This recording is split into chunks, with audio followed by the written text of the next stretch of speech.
Assalamualaikum warahmatullahi wabarakatuh. Bapak Ibu, perkenalkan saya Ari Widianti. Saat ini saya mengajar di SD Negeri Petompon 03. Saat ini saya juga merupakan CGP Angkatan 8 Kota Semarang.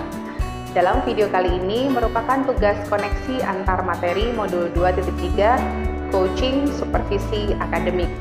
Dalam video ini dipaparkan refleksi akhir yang mendorong saya untuk mengaitkan teori dan praktik serta menghubungkan materi modul 2.3 ini dengan modul yang sebelumnya sudah saya pelajari. Berikut paparannya. Dalam pendidikan guru, proses refleksi dipandang sebagai salah satu elemen kunci pengembangan keprofesian karena dapat mendorong guru untuk mengaitkan teori dan praktik, serta menumbuhkan keterampilan dalam mengevaluasi sebuah topik secara kritis. Bagi calon guru penggerak, melakukan refleksi secara rutin diharapkan memberikan ruang untuk merenungi apakah praktik yang dijalankannya sudah sesuai, sehingga pada masa yang akan datang dapat terus melakukan perbaikan. Dalam koneksi antar materi ini dibagi menjadi 3 bagian, yaitu pemikiran reflektif terkait pengalaman belajar, analisis untuk implementasi dalam konteks CGP, dan membuat keterhubungan dengan modul-modul sebelumnya. Bagian pertama adalah pemikiran reflektif terkait pengalaman belajar. Pada bagian ini terdapat 5 pertanyaan pemantik. Di antaranya, setelah mempelajari modul 2.3 ini tentang coaching dan supervisi akademik, saya memahami bahwa sebagai guru penggerak harus mampu menjalankan salah satu peran guru sebagai coach bagi guru lain, agar mampu menuntun rekan sejawat untuk menemukan sendiri solusi atas masalah yang dihadapinya melalui kegiatan supervisi akademik menggunakan konsep coaching. Coaching sendiri dapat diartikan sebagai suatu proses yang menstimulasi dan mengeksplorasi pemikiran dan proses kreatif seseorang atau coachee untuk memaksimalkan potensi pribadi dan profesional yang dimilikinya. Coaching lebih kepada membantu seseorang untuk belajar atau menuntun daripada mengajarinya. Untuk menjadi coach yang baik, perlu memiliki kemampuan fokus kepada coachee atau rekan yang ingin dikembangkan. Perlu bersikap terbuka dan ingin tahu. Perlu memiliki kesadaran diri yang kuat dan mampu melihat peluang baru dan masa depan. Hal ini tidak lepas dari prinsip coaching itu sendiri, yaitu kemitraan, proses kreatif, dan memaksimalkan potensi. Kompetensi inti coaching diantaranya adalah kehadiran penuh atau presence, mendengarkan aktif, dan mengajukan pertanyaan yang berbobot kepada coachee. Agar proses coaching berjalan dengan baik, kita perlu mendengarkan dengan rasa. Rasa di sini adalah receive, ask, appreciate, dan summarize. Receive artinya memperhatikan pembicara dengan seksama. Ask artinya mengajukan pertanyaan untuk memperdalam. Appreciate artinya menghargai lawan bicara. Dan summarize yang artinya merangkum pembicaraan. Agar proses coaching on the track berjalan sesuai dengan yang kita harapkan, kita dapat menggunakan alur percakapan Tirta yang dimulai dari tujuan, identifikasi, rencana, dan tanggung jawab. Pertanyaan reflektif yang kedua, emosi yang dirasakan terkait pengalaman belajar. Insight yang saya dapatkan pada modul ini cukup banyak, karena sebelumnya saya tidak memahami tentang apa itu coaching. Ternyata setelah saya pelajari, kemudian kami praktekkan bersama-sama dengan rekan CGP yang lain, saya terinspirasi dan termotivasi untuk menerapkan proses coaching ini kepada rekan maupun murid di sekolah, serta merasa optimis bahwa proses coaching ini merupakan proses yang bisa menemukan solusi dengan memberdayakan setiap potensi coachee.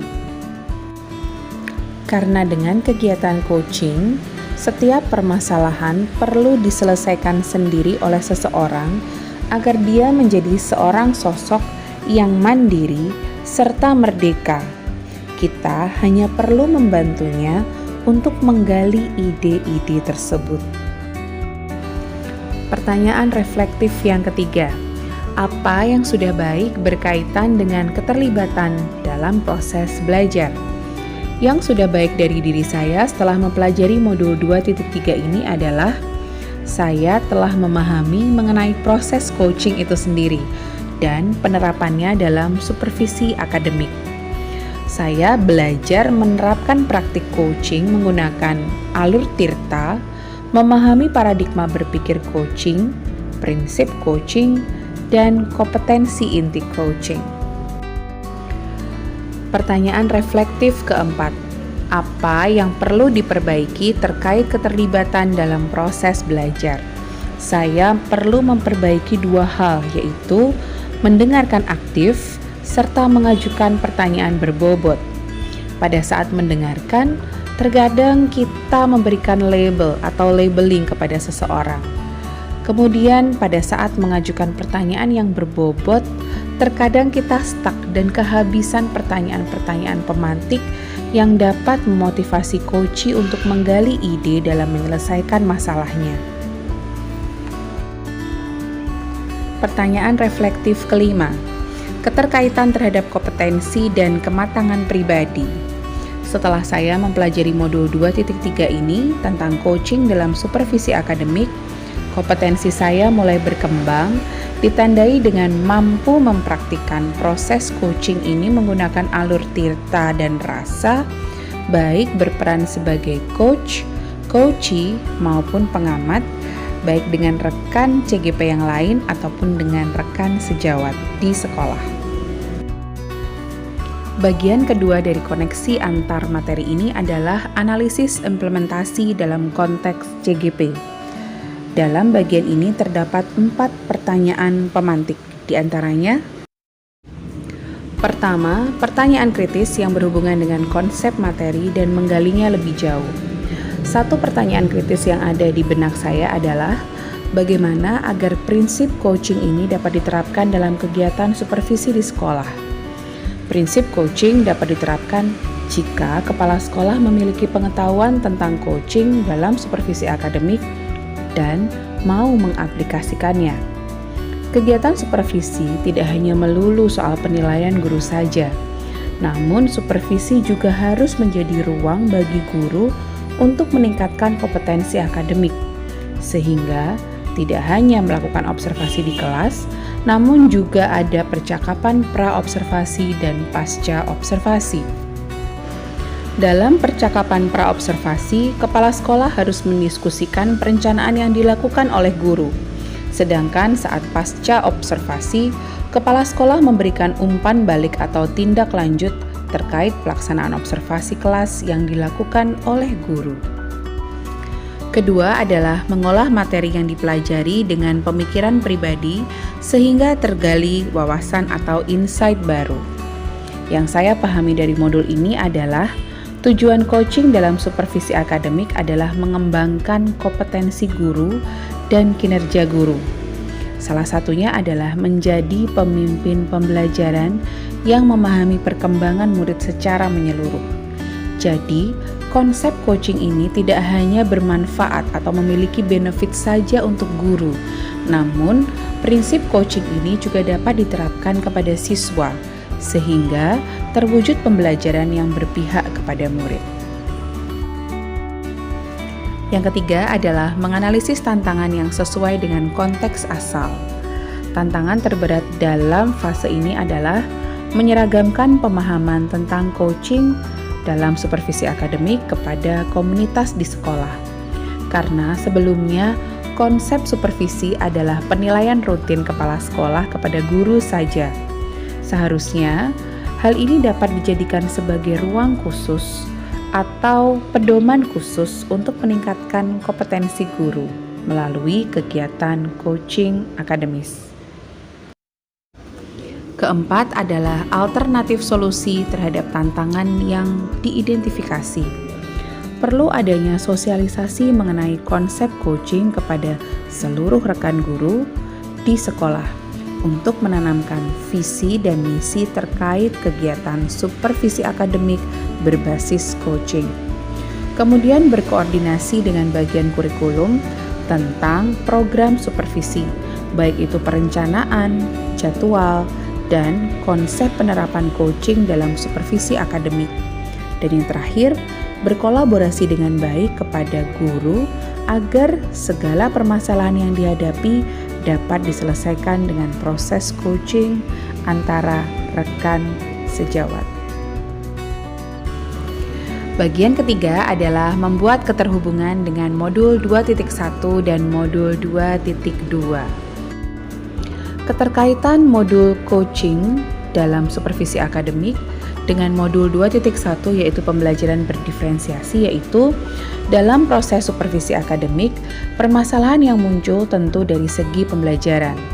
Pembelajaran berdiferensiasi ini dapat menjadi solusi atas permasalahan yang biasanya muncul pada saat proses coaching. Coach dapat membantu coachee untuk mengidentifikasi keberagaman karakteristik murid dalam belajar, yang tentunya ada di modul 2.1 ini.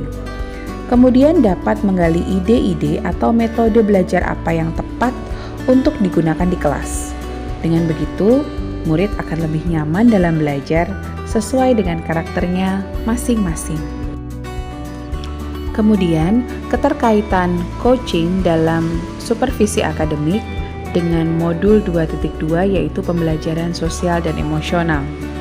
Pembelajaran sosial emosional sangat penting dihadirkan dalam proses coaching atau dalam kegiatan coaching. Coach dapat membantu coachee menganalisis kompetensi sosial emosionalnya baik untuk dirinya sendiri maupun untuk murid.